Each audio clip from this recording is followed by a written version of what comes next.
கிறிஸ்துவுக்குள் பிரியமானவர்களே, கர்த்தரும் இரட்சகருமாய் இயேசு கிறிஸ்துவின் ஈடின் நாமத்தினாலே உங்கள் யாவருக்கும் என் அன்பின் வாழ்த்துரை தெரிவித்துக் கொள்கிறேன். தேவன் அருளி அப்பம் பிரேயர் மினிஸ்டர் மூலியமாக உங்களோடு சந்திப்பதில் மிகுந்த மகிழ்ச்சிகிறேன். தினம்தோறும் இரவு நேரத்திலே தூங்கும் முன்பாக பரிசுத்த வேதாந்தத்தில் நாம் ஒரு பகுதி தியானித்து நம்முடைய குடும்ப பாதுகாப்பிற்காக நாம் ஜெபித்து வருகிறோம். தூங்கும் முன்பாக இரவு நேரத்திலே இணைந்திருங்கள். புலம்பல் 3 அதிகாரம் 40 முதல் 45 ஆகிய வசனங்கள். நாம் நம்முடைய வழிகளை சோதித்து ஆராய்ந்து கர்த்தரிடத்தில் திரும்ப கடவோம்.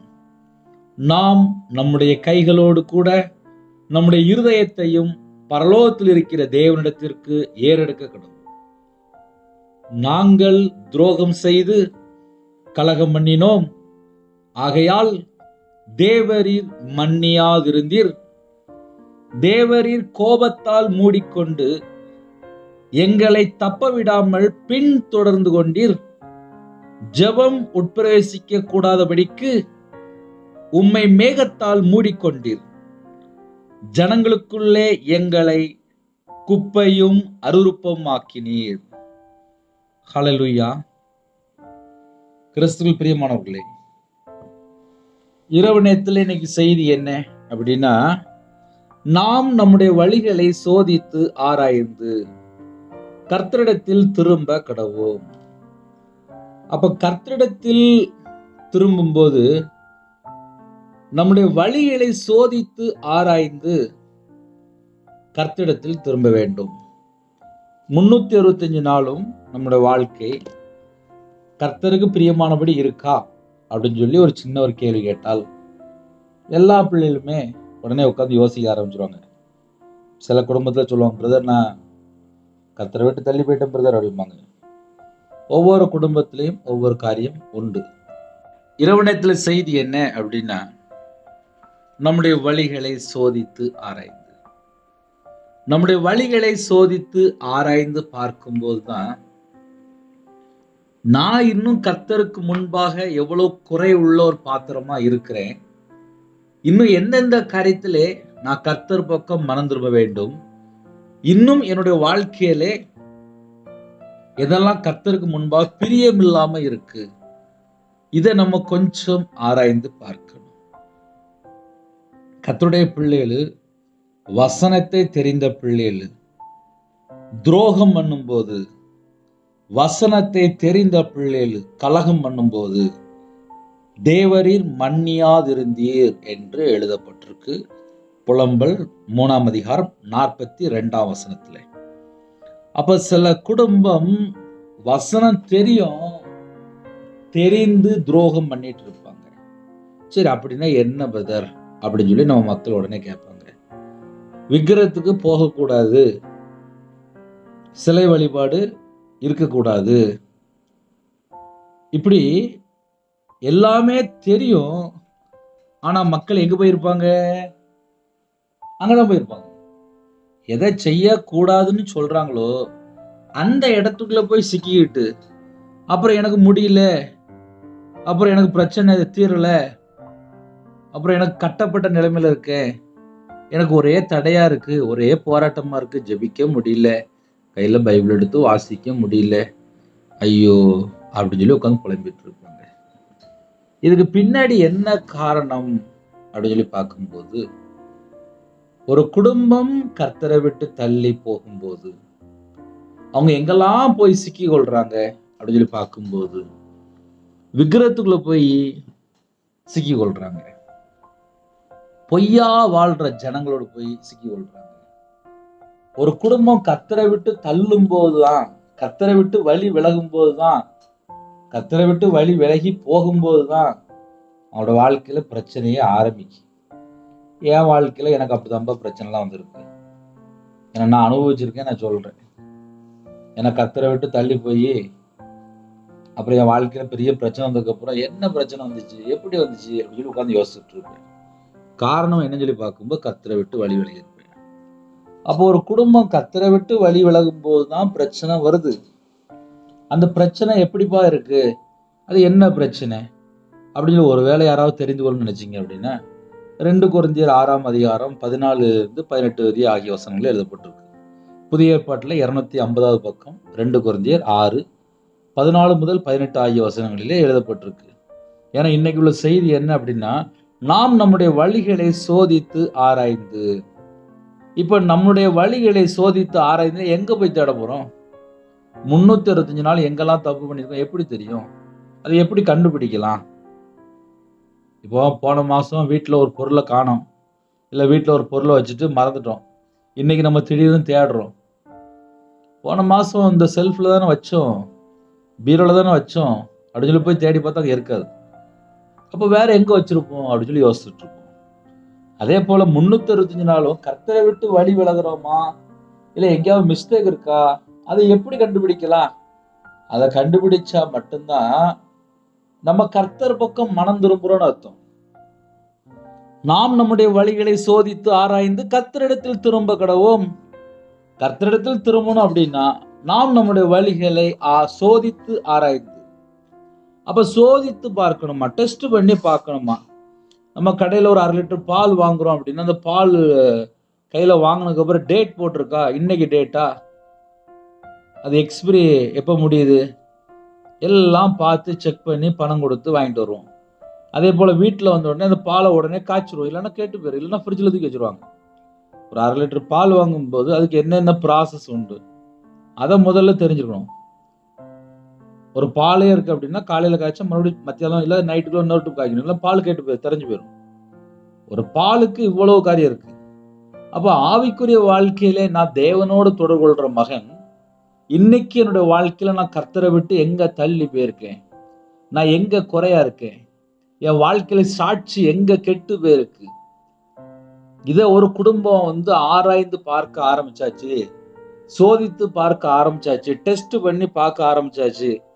ஸ்கூல்ல எக்ஸாம் எழுதி பாஸ் ஆனதான் அடுத்த கிளாஸ். ஒருவேளை எக்ஸாம்ல ஏதாவது ஒரு மார்க் லைட்டா குறைஞ்சிட்டு, இல்ல ஒரு பாடத்துல கொஞ்சம் குறைஞ்சிட்டு அப்படின்னா உடனே ரீடெஸ்ட்.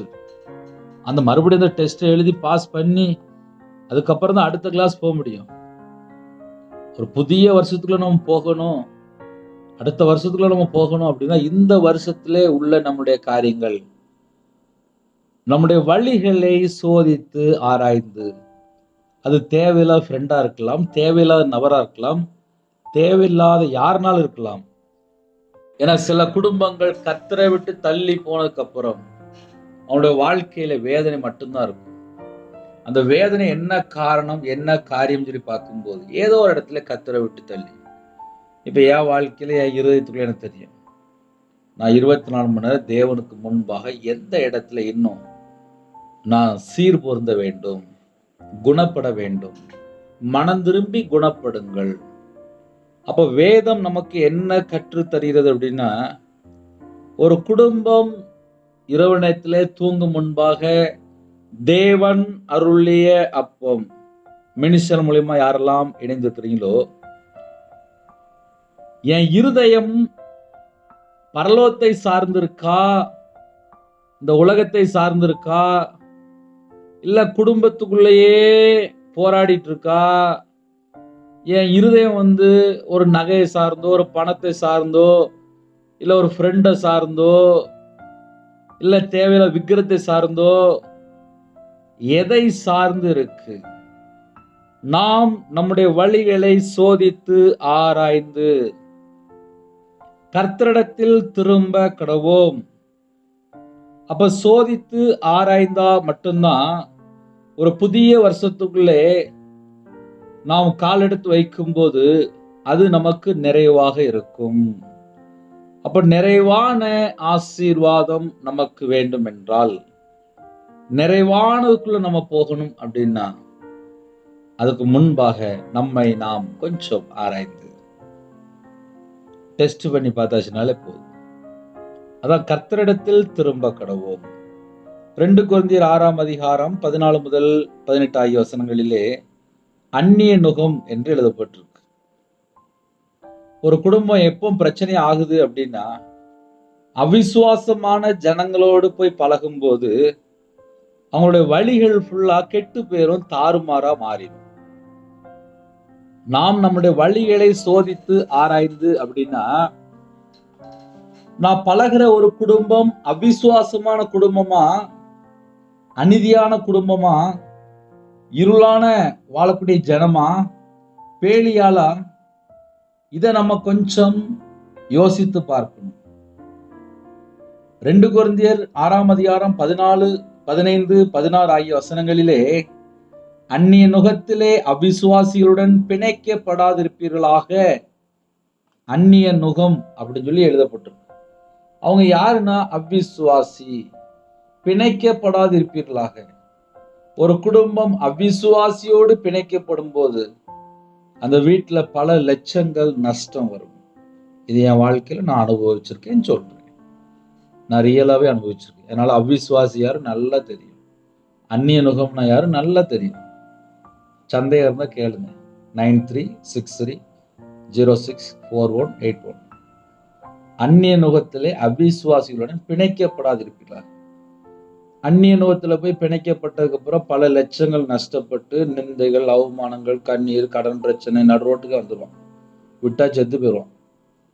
ஏன்னா அந்த அளவுக்கு மரண பயம், மரண போராட்டம், தற்கொலை எண்ணங்கள், அப்புறம் சர்ப்பத்தினுடைய கிரியைகள், மாந்திரிய கிரியைகள், விக்கிரத்தினுடைய கிரியைகள், இதெல்லாம் எங்கேருந்து வருது அப்படின்னா இந்த அவிசுவாசியோடு அந்நிய நுகத்தோடு பிணைக்கப்படும் போதுதான் இந்த பிரச்சனைகள். அப்போ இன்னைக்கு இரவு நேரத்திலே கர்த்தருடைய பிள்ளைகளுக்கு வேதத்தை ஆராய்ந்து பார்க்கும்போது நித்திய ஜீவன், நம்முடைய வழிகளை சோதித்து ஆராய்ந்து கர்த்தரிடத்தில் திரும்ப கடவோம். அது இந்த வருஷம் கடைசிக்குள்ள செய்தி. ஏன்னா கர்த்தருடைய பிள்ளைகளு இன்னைக்கு எங்க கூட ஆவியானவர் பேசுவாரா? நாங்க வேற தேசத்துல இருக்கிறோமே, வேற இடத்துல இருக்கிறோமே, எங்க கூட ஆவியானவர் பேசுவாரா? எல்லாரோட பேசுவாரு. உங்களுக்கு ஒரு 1/2 மணி நேரம் நீங்க இந்த டயத்தை கொஞ்சம் ஒதுக்கி உட்கார்ந்து கேட்கணும். அதுதான் முக்கியம். அந்நிய நுகத்திலே அவிசுவாசிகளுடன் பிணைக்கப்படாதிருப்பீர்களாக. நீதிக்கும் அநீதிக்கும் சம்பந்தம் ஏது? இயேசு கிறிஸ்து ரத்தத்தினால கழுவப்பட்ட பிள்ளைகள் நீதியா நடக்கணும். அநீதியா வாழ்ற ஜனங்களோடு சம்பந்தம் ஏது? ஒளிக்கும் இருளுக்கும் ஐக்கியம் ஏது? நம்ம வெளிச்சத்தின் பிள்ளைகள் இருள வாழ்கிற ஜனங்களோடு ஐக்கியம் ஏது? பிசாசு எப்பையான் வாரான், எப்போ வாரான் அப்படின்னு சொல்லி பல மெத்தட்ல உட்கார்ந்து யோசித்து பார்த்ததுல அந்நிய நுகத்துல அவிசுவாசத்தோடு போய் பழகும் போது, பிணைக்கப்படும் போது, இணைக்கப்படும் போது, சம்பந்தம் கலந்து அவங்களோட ஐக்கியமா இருக்கும்போது, அவங்களோட இசைவோடு இருக்கும்போது எல்லா பிரச்சனையும் உள்ள வந்துருது. ஒரு குடும்பம் இயேசு கிறிஸ்துவ சொந்த ரட்சகரா ஏற்றுக்கொண்டதுக்கு அப்புறம் பேலியால் பொய்யா வாழ்ற ஜனங்களோடு நமக்கு என்ன பங்கு, நமக்கு என்ன இசைவு? நம்ம பரலோகத்துக்கு போனோம் அப்படின்னா அந்த வேலையை மட்டும்தான் நம்ம பார்க்கணும். அவிசுவாசியுடன் விசுவாசிக்கு பங்கு எது? நான் விசுவாசி, நான் பரலோகத்துக்கு போறவன், எனக்கு கர்த்தர் தான் எனக்கு பங்கு. ஆனா அவிசுவாசியான ஜனங்களோடு நான் போய் சம்பந்தம் கலந்து கொள்ளும் போது சிலவங்க சொல்லுவாங்க, ரத்த வாந்தி எடுத்துட்டேன்பா அப்படிம்பாங்க. அந்த அளவுக்கு எனக்கு ஒரே பிரச்சனை அப்படிம்பாங்க. ஒரு மனுஷனோட வாழ்க்கையில பிரச்சனை எங்க ஆரம்பிச்சுன்னு சொல்லி பார்க்கும்போது இருதயம் ஃபுல்லா காயம், வேதனை, துக்கம், நிம்மதியே இருக்காது. இதெல்லாம் சில வீட்டுல இருக்கு, வெளியே தெரியாது. பைபிள் அழகா போட்டிருக்கு, நாம் நம்முடைய வழிகளை ஆராய்ந்து சோதித்து போதும். தேவனுடைய ஆலயத்துக்கும் விக்கிரகங்களுக்கும் சம்பந்தம் ஏது? நம்ம தேவனுடைய ஆலயம், நீங்களே தேவனுடைய ஆலயம் என்று எழுதப்பட்டிருக்கு. பக்கத்துல இருக்க சர்ச்சுக்கு நம்ம கிளம்பி போய் தேவனை தொழுது கொள்றோம். தேவனுடைய ஆலயத்துக்கும் விக்கிரகங்களுக்கும் சம்பந்தம் ஏது? விக்கிரகத்திலோட போய் சம்பந்தம் கலந்துட்டு அப்புறம் எனக்கு வியாதி வந்துட்டு, எனக்கு பலவீனம் வந்துட்டு, எனக்கு நோய் வந்துட்டு உட்கார்ந்து புலம்பிட்டு இருப்பாங்க. யாரு புலம்ப சொன்னா? ஒரு குடும்பம் எங்க போகணும் எங்க போகக்கூடாதுன்னு சொல்லி கர்த்தருடைய பிள்ளைகளுக்கு தெரிஞ்சிருக்கணும். சில இடத்துல போனால் சில தண்டனைகள் வந்துடும். பைபிள்ல எல்லாமே தெளிவா எழுதப்பட்டிருக்கு. ஒரு குடும்பம் கையில பைபிள் எடுத்து வாசித்து மனம் திரும்பினா மட்டும்தான் தேவனுடைய பிள்ளை. அவிசுவாசியோட போய் பங்கு இருந்துச்சு அப்படின்னா அது எல்லாமே அசுத்தம் அப்படின்னு சொல்லி முடிச்சிட்டாரு. இதெல்லாம் அசுத்தம், இந்த அசுத்தமான தொடாதீங்கன்னு சொல்லி முடிச்சிட்டாரு. அசுத்தமான தொடும்போது நம்முடைய பரிசுத்தம் கெட்டு போயிருது. பரிசுத்தம் எப்படிப்பா கெட்டு போகுது அப்படின்னா அவிசுவாசியோடு பிணைக்கப்படும் போது பரிசுத்தம் கெட்டு போயிருது. அநீதியான ஜனங்களோட சம்பந்தம் கலந்து கொள்ளும்போது பரிசுத்தம் கெட்டு போயிருது. இருளில வாழ்கிற ஜனங்களோட ஐக்கியமா இருக்கும்போது பரிசுத்தம் கெட்டு போயிருது. பேலியாளோடு இசைவோடு இருக்கும்போது பரிசுத்தம் கெட்டு போயிருது. அவிசுவாசியோடு பங்கு இருக்கும்போது பரிசுத்தம் கெட்டு போயிருது. ஏன்னா அவங்களும் அசுத்தத்துல இருக்காங்களாம். அப்போ நம்மளுடைய வாழ்க்கையில் நம்ம எதை யோசித்து பார்க்கணும் அப்படின்னா, நாம் நம்முடைய வழிகளை சோதித்து ஆராய்ந்து இதெல்லாம் செக் பண்ணி பார்த்து கர்த்தரிடத்தில் திரும்ப கடவோம். நாம் நம்முடைய கைகளோடு கூட நம்முடைய இருதயத்தையும் பரலோகத்தில் இருக்கிற தேவனிடத்திற்கு ஏறெடுக்க கடவோம். பரலோகத்தில் இருக்கிற தேவன் என்று எழுதப்பட்டிருக்கு. அப்ப நம்முடைய தேவன் பரலோகத்தில் இருக்கிறார். அப்ப கர்த்தருடைய பிள்ளைகள் பரலோகத்திற்கு நேராக நம்ம இருதயம் ஃபுல்லா பரலோகத்துக்கு நேராக தான் இருக்கணும். அப்படி இருந்தால் குடும்பம் ஆசீர்வாதம். இன்னைக்கு சில குடும்பத்துல நிறைய பிரச்சனைக்கு காரணம் என்ன அப்படின்னா, எதையாவது உட்காந்து போட்டு யோசிச்சுட்டு இருப்பாங்க. நைட் நேரத்தை உட்காந்து அழுதுட்டு இருப்பாங்க, புலம்பிட்டு இருப்பாங்க.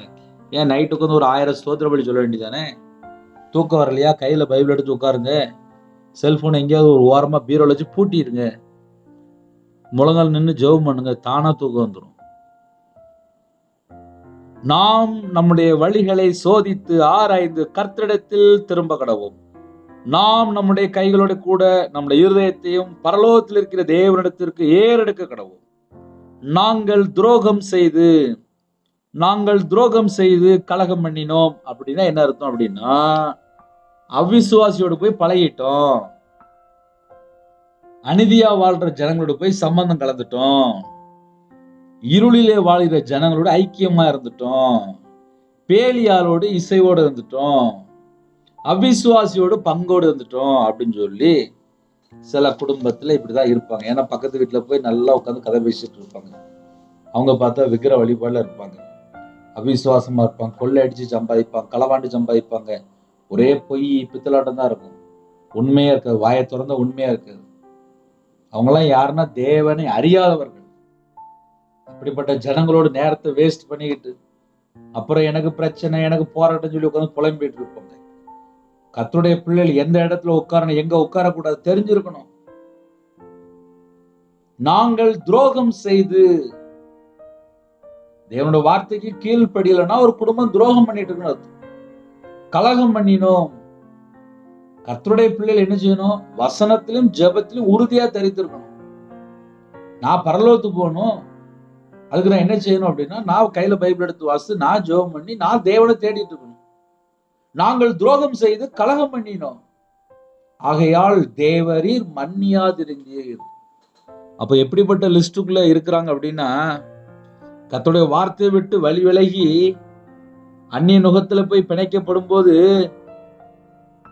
அநீதியான ஜனங்களோடு, இருளான ஜனங்களோடு, பேலியாளோடு, அவிசுவாசியோடு, விக்கிரத்தோடு ஒரு குடும்பம் பழகிட்டு இருக்கும் போது கர்த்தருக்கு பிரியமில்லாத காரியத்தை செய்யும் போது தேவரீர் மன்னியாதிருந்தீர். நாம் நம்முடைய வழிகளை சோதித்து ஆராய்ந்து அப்படின்னா இதெல்லாம் டெஸ்ட் பண்ணி பார்க்கணுமாப்பா. இதை டெஸ்ட் பண்ணி பார்த்தாச்சுனாலே கர்த்தருடைய பிள்ளைகள் எங்கேயோ போயிடலாம். கர்த்தரிடத்தில் திரும்ப கடவோம். ஒருவேளை இன்னைக்கு தான் அந்த செய்தி கேட்குறேன், என் வாழ்க்கையில் எனக்கு நிறைய பிரச்சனை இருக்கு அப்படின்னா கொஞ்சம் உட்காந்து யோசிங்க. யார்கிட்ட பழகிட்டு இருக்கீங்க? யாரு ஃப்ரெண்டு? யாரு தேவையில்லாத ஜனம்? ஏன்னா இப்போ நிறைய குடும்பத்தில் ஃபோனில் பல மணி நேரம் பேசுறதுதான் பிடிக்கும். அம்மா அப்பா பிடிக்க மாட்டேங்குது, புருஷன் பிடிக்க மாட்டேங்குது, மனைவி பிடிக்க மாட்டேங்குது. ஆனால் வேற யார்கிட்டயோ பல மணி நேரம் பேசணும்னா நேரம் ஃபுல்லாக சாப்பிட்ருது. முதல்ல நேரத்தை திருடுற பிசாசு. அப்புறம் பைபிள் வாசி ஜெபிக்க நேரம் இல்லை, குடும்ப ஜெபம் நேரம் இல்லை, அப்புறம் ஆலயத்துக்கு போக நேரம் இல்லை. இதெல்லாம் என்ன கணக்கு? கர்த்தரை அறியாத ஜனமா மாறிக்கிட்டே வருவாங்க. நாம் நம்முடைய வழிகளை சோதித்து ஆராய்ந்து கர்த்தரிடத்தில் திரும்ப கடவோம். நாம் நம்முடைய கைகளோட கூட நம்முடைய இருதயத்தையும் பரலோகத்தில் இருக்கிற தேவனிடத்திற்கு ஏறெடுக்க கடவோம். நாங்கள் துரோகம் செய்து கலகம் பண்ணினோம். ஒத்துக்கொள்கிறார். நாங்க கலகம் பண்ணிட்டோம்ப்பா, துரோகம் பண்ணிட்டோம்ப்பா, நாங்க ஒத்துக்கொள்றோம்ப்பா, எங்கள்கிட்ட குறை இருக்குப்பா, எங்கள்கிட்ட குறை இருக்கு, நாங்க பாவம் பண்ணிட்டோம். ஆகையால் தேவரீர் மன்னியாது. அதனாலதான்ப்பா நீங்க மன்னிக்கல. எங்கள்கிட்ட தான்ப்பா மிஸ்டேக் இருக்கு, அதனாலதான்ப்பா நீங்க மன்னிக்கல. அப்போ கர்த்தருடைய பிள்ளைகள் இந்த இரவு நேரத்திலே எப்படி யோசித்து பார்க்கணும் அப்படின்னா, என்கிட்ட ஏதாவது மிஸ்டேக் இருக்கா? நான் இன்னும் எதுலயாவது சீர் பொருந்தணுமா? நான் இன்னும் எங்கேயாவது மனம் திரும்பி குணப்படணுமா? தேவரீர் கோபத்தால் மூடிக்கொண்டு எங்களை தப்ப விடாமல் பின் தொடர்ந்து கொண்டீர். கர்த்தரை விட்டு தள்ளி போய் விக்கிரத்துக்குள்ள போகும்போது கோவப்படுவார்ல, அந்நிய நோகத்துல போய் பிணைக்கப்படும்போது கோவப்படுவார்ல, அநீதியா வாழும்போது கோவப்படுவார்ல, இருளான ஜனங்களோடு வாழும்போது கோவப்படுவார்ல, அவிசுவாசியோடு வாழும்போது கோவப்படுவார்ல, பொய்யா வாழ்ற ஜனங்களோடு பழகும்போது கோவப்படுவார்ல, அந்த கோபம்தான். தேவரீர் கோபத்தால் மூடிக்கொண்டு எங்களை தப்ப விடாமல் பின் தொடர்ந்து கொண்டீர். ஜெபம் உட்பிரவேசிக்க கூடாதபடிக்கு உம்மை மேகத்தால் மூடிக்கொண்டீர். ஜெபம் உட்பிரவேசிக்க கூடாதபடிக்கு உம்மை மேகத்தால் மூடிக்கொண்டீர். அப்படின்னா என்ன அர்த்தம் அப்படின்னா, மனம் திரும்பாத வரையும் அவர் கோவப்பட்டாருன்னு அர்த்தம். மேகத்தால் மூடி கொண்டிருக்காரு. நம்ம ஜெபம் பரலோகத்துக்கு போகாம இருக்கும். இவங்க நினைச்சிட்டு இருப்பாங்க, நான் ஜெபம் பண்ணிட்டேன் பரலோகத்துக்கு போயிட்டு நினைச்சிட்டு இருப்பாங்க. இங்கதான் இருதயத்துக்குள்ள ஃபுல்லா தேவையில்லாத காரியம் இருக்கும்போது எப்படி ஜெபம் பரலோகத்துக்கு போகும்? ஒரு குடும்பம் கர்த்தருக்கு பிரியமானபடி வாழ்ந்தாதானே ஜெபம் பரலோகத்துக்கு போகும். அதனால பரலோகத்துக்கு ஜெபம் போகணும் அப்படின்னா, நாம் நம்முடைய வழிகளை சோதித்து ஆராய்ந்து இதெல்லாம் நம்ம டெஸ்ட் பண்ணி பார்த்தா நம்ம ஜெபம் பரலோகத்துக்கு போகும். இதெல்லாம் என் வாழ்க்கையில நான் செஞ்சிருக்கேன். ஏன்னா நான் விக்கிரத்துக்கு, மாந்திரிகத்துக்கு, துன்மார்க்கனா வாழ்ந்திருக்கேன். அதனால அடினா என்ன, தண்டனைனா என்ன, சாபம்னா என்ன, மீறுதல்னா என்ன, துரோகம்னா என்ன, கலகம்னா என்ன, பாவம்னா என்ன, தேவனுடைய கோபம்னா என்ன, தேவனுடைய தண்டனை ஏன் வருது, இதெல்லாம் நான் நிறைய அனுபவிச்சிருக்கேன். அதனால சேர்த்தே சொல்லி தரேன். ஒருவேளை சந்தேகமா இருந்தா கூட நீங்க 9363064181 கூப்பிட்டா கூட பேசுவேன், நேரடியா பேசுவேன். தேவரீர் கோபத்தால் மூடிக்கொண்டு எங்களை தப்ப விடாமல் பின் தொடர்ந்து கொண்டீர். ஜெபம் உட்பிரவேசிக்க கூடாதபடிக்கு உம்மை மேகத்தால் மூடிக்கொண்டீர். ஜனங்களுக்குள்ளே எங்களை குப்பையும் அருவருப்புமாக்கினீர். ஐயா, இன்னைக்குள்ள செய்தியை நம்ம எப்படி கண்டுபிடிக்கலாம்? எங்கள்கிட்ட மிஸ்டேக் இருக்கா இல்லையா, இதை நம்ம எப்படி கண்டுபிடிக்கலாம் அப்படின்னா 45வது வசனத்துல குழு எழுதப்பட்டிருக்கு. இதை வச்சு நம்ம கண்டுபிடிக்கலாம். ஜனங்களுக்குள்ளே எங்களை குப்பையும் அருவருப்புமாக்கினீர். இப்போ எனக்கு சொல்ல முடியும், நான் சொல்ல முடியும், நான் அனுபவிச்சிருக்கேன், நான் சொல்ல முடியும். நான் வியாபாரத்துல கடன்ல கஷ்டப்படும் போது, மாந்திரியத்துல கடன்ல கஷ்டப்படும் போது நிந்தைகள், அவமானம் தான் என்கிட்ட இருந்துச்சு. என்னுடைய வாழ்க்கையில எல்லாராலும் ஒதுக்கப்பட்ட நிலைமையில இருந்தேன். கண்ணீர் மட்டும்தான் என்னுடைய வாழ்க்கையா இருந்துச்சு. 2015 இருந்து 2020 வரையும் என்னுடைய வாழ்க்கையில கண்ணீர் மட்டும்தான். குப்பையும் அருவருப்புமாக்கினீர்.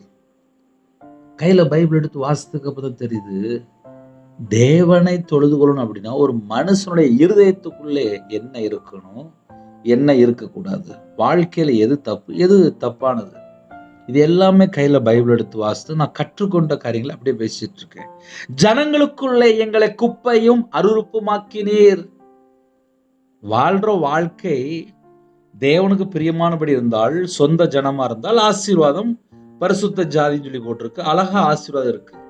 ஆனா கர்த்தரை விட்டு தள்ளி போனால் குப்பையும் அருவருப்புமாக்கினீர். ஏன்னா நாளா வாழ்ந்திருக்கு. குப்பையும் அருவருப்புமா துறதைக்கு வீசிட்டாரு. ஏன்னா விக்கிரத்துக்கு, மாந்திரியத்துக்கு, விக்கிரக ஆராதனைக்கு, சிலை வழிபாடுக்கு நான் போயிட்டு வந்திருக்கேன். அதனால என் வாழ்க்கையில நான் தண்டனை மட்டும் அனுபவிச்சிருக்கேன். என்னைக்கு மனம் திரும்பி கர்த்தர் பக்கம் அழகா எழுதப்பட்டிருக்கு, நாம் நம்முடைய வழிகளை சோதித்து ஆராய்ந்து கர்த்தரிடத்தில் திரும்ப கடவோம். என் வாழ்க்கையில நான் கர்த்தர் பக்கம் மனம் திரும்பி இருக்கேன். அதனால நான் பேசிட்டு இருக்கேன்.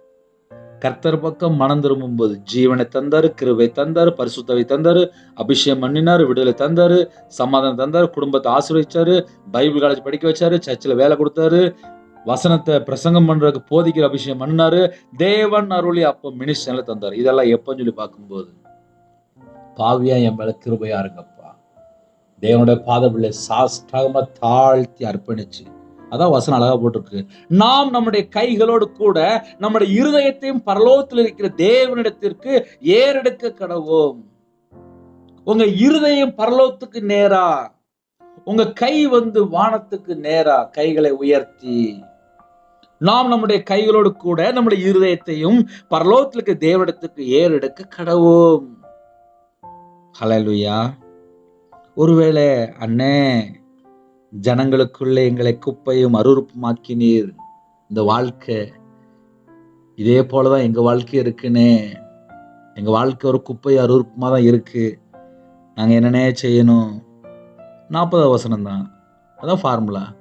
நாம் நம்முடைய வழிகளை சோதித்து ஆராய்ந்து, எங்கெல்லாம் மிஸ்டேக் பண்ணியிருக்கேன், கையில பைபிள் எடுங்க, முழங்கால நில்லுங்க, ஜெபம் பண்ணுங்க, தேவனை தேடுங்க. நான் 2015, 2016, 2017, 2018, 2019, 2020 ஒரு நாளைக்கு 8 மணி நேரம் உட்காந்து பைபிள் வாசிச்சுட்டு இருப்பேன். ஒரு வேலையும் செய்ய மாட்டேன். ஆனா முழு நேரம் ஊழியக்காரன். சர்ச்சில் உள்ள வேலை செஞ்சிருவேன், குடும்ப வேலை செஞ்சிருவேன். நைட் நேரத்தில் உட்காந்து 8 மணி 9 மணிக்கு உட்காந்துன்னா காலைல 4 மணி 3 மணி வரைக்கும் உட்காந்து வாசிச்சுட்டு இருப்பேன்.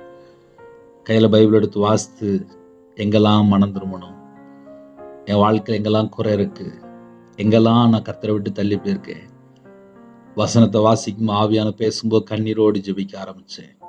அப்போ ஒரு வசனத்தை நம்ம தியானிக்கும் போது, ஜனங்களுக்குள்ளே எங்களை குப்பையும் அருவருப்புமாக்கினீர். இது ஒரு வாழ்க்கை. சில குடும்பத்துல தண்டனையில் இருக்கும்போது இப்படிப்பட்ட ஒரு வாழ்க்கை இருக்கும். இதெல்லாம் நான் அனுபவிச்சிருக்கேன். இரவு நேரத்தில் ஒரு சின்ன ஜோமனி முடிக்க போறேன். ஒருவேளை கர்த்தருடைய வார்த்தையை விட்டு விலகி துரோகம் செஞ்சு கலகம் பண்ணினோம், எங்க வாழ்க்கையில அப்படிதான் பிரதர் இருக்கு அப்படின்னா, இன்னைக்குள்ள செய்தி மறுபடியும் கூட கேளுங்க, ஏதாவது பாயிண்ட் கிடைக்கும். சந்தேகம் வந்தா கூப்பிடுங்க, தேவனுடைய சமூகத்துல காத்துருங்க. தேவன் ஒரு குடும்பத்தை ஆசீர்வதிக்கும் போது புதிய ஆண்டு ஆசீர்வாதமா இருக்கும். இல்லை நாங்கள் இஷ்டம் போல தான் வாழ்வோம் அப்படின்னா, தேவன் பார்த்துட்டே இருப்பார். நீ எப்பப்பா மனம் திரும்ப போற அப்படின்னு சொல்லி பார்த்துட்டே இருப்பார். ஹல்லேலூயா. கண்கள் மூடி நாம் ஜெபம் செய்வோம். கிருபை மகிமை அந்த பரிசுத்தமுள்ள நல்ல பிதாவே, நன்றியோடு துதிக்கிறோம்ப்பா.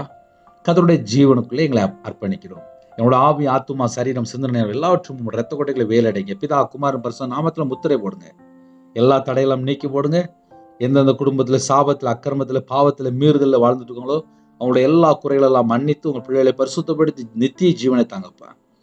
இரவு நேரத்திலே இன்பமான தூக்கம் தாங்க, வரக்கூடிய காரியத்தை வெளிப்படுத்துங்க. தேவையில்ல சொப்பனங்கள், மரண பயம், தற்கொலை எண்ணங்கள் எல்லாவற்றையும் நீக்கி போட்டுருங்க. சிறுபிள்ளைகள் முதல் கொண்டு முதியோர் எல்லா குடும்பத்தையும் ஆசிரியங்க, வேலை அடைங்க.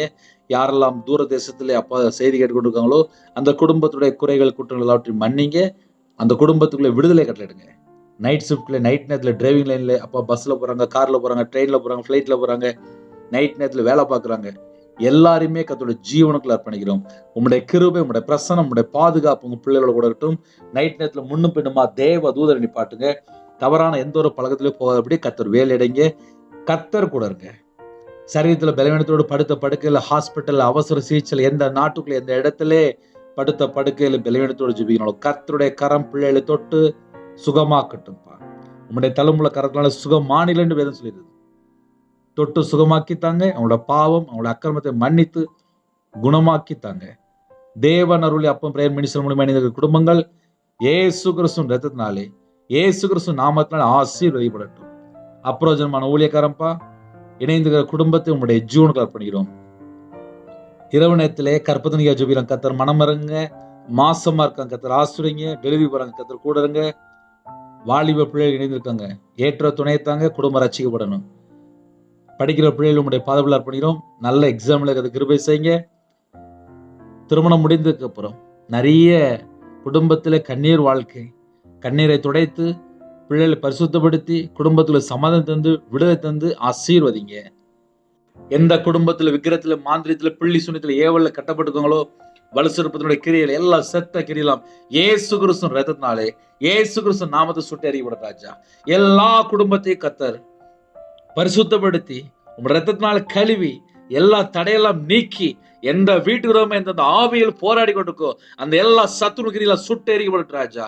எல்லா குடும்பத்துக்கும் ஒரு விடுதலை கட்டளையிடுங்க. உங்க நாம மகிமைப்படட்டும். இந்த வருஷம் ஃபுல்லா பாதுகாத்துறீங்கப்பா. உமக்கு நன்றி செலுத்துறோம். நன்றியோடு துதிக்கிறோம், சொல்கிறோம்ப்பா. இரவு போலமா ஜெபிக்கிறாங்க, தியானிக்கிறாங்க, கேட்கிறாங்கப்பா. தீட்டு, அருவருப்பு, பொய் எதுவா இருந்தாலும் எடுத்து போட்டுருங்கப்பா. ஆட்டுக்குட்டியா ஜூபஸ்ல எங்க பேர் எழுதப்படணும்ப்பா. எங்க நித்திய ஜீவனுக்குள்ள வரணும்ப்பா. எங்களை ஆயத்தப்படுத்துங்கப்பா. உன் தேவனை சந்திக்கும்படி ஆயத்தப்படு. இந்த இரவு நேரத்தில் எங்களுடைய ஆவி உடைய கரத்தில் விட்டோம். இன்னைக்குள்ள என்னென்ன குறைகள் இருக்கு எல்லாவற்றையும் மன்னித்து பரிசுத்தப்படுத்தி இன்பமான தூக்கதாங்க கர்த்தர் பொறுப்படுத்துங்க. இயேசு கிறிஸ்து பிதாவே ஆமென். தேவனுக்கு மகிமை உண்டாதாக. கர்த்தர் தாமே உங்களை உங்கள் குடும்பத்தில் சகல காரியத்திலும் சம்பூர்ண திருப்தியாக கர்த்தர் கொடுத்த ஆசீர்வதிப்பாராக. ஆமென். கர்த்தராகிய இயேசுவின் கிருபையும் பிதாவாகிய தேவனுடைய அன்பும் பரிசுத்தனுடைய ஐக்கியமும் இப்பொழுதும் எப்பொழுதும் சதா காலங்களிலும் நம்ம நினைவு கொடுப்பதாக. ஆமென். கிறிஸ்துவில் பிரியமானவர்களே, எனக்காக ஜெபித்துக் கொள்ளுங்கள். திருநெல்வேலி பகுதியில் ஊழியம் பண்ணிட்டு இருக்கோம். இருக்கிற இடத்துல ஒரு இடம் வாங்க வேண்டியிருக்கு. அதுக்காக ஜெபித்துக் கொள்ளுங்கள். இந்த நம்பரில் கூப்பிடலாம். கர்த்தர் உங்களையும் உங்கள் குடும்பத்தையும் உங்களுடைய வம்சத்தையும் உங்களுடைய தலைமுறையும் உங்களுடைய ஊழியத்தின் சகல காலத்தில் கர்த்தர் கொடுத்து ஆசீர்வதிப்பாராக. ஆமென். God bless you.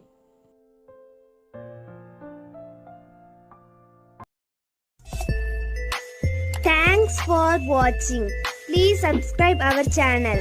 Click the like and share. Click the bell. God bless you.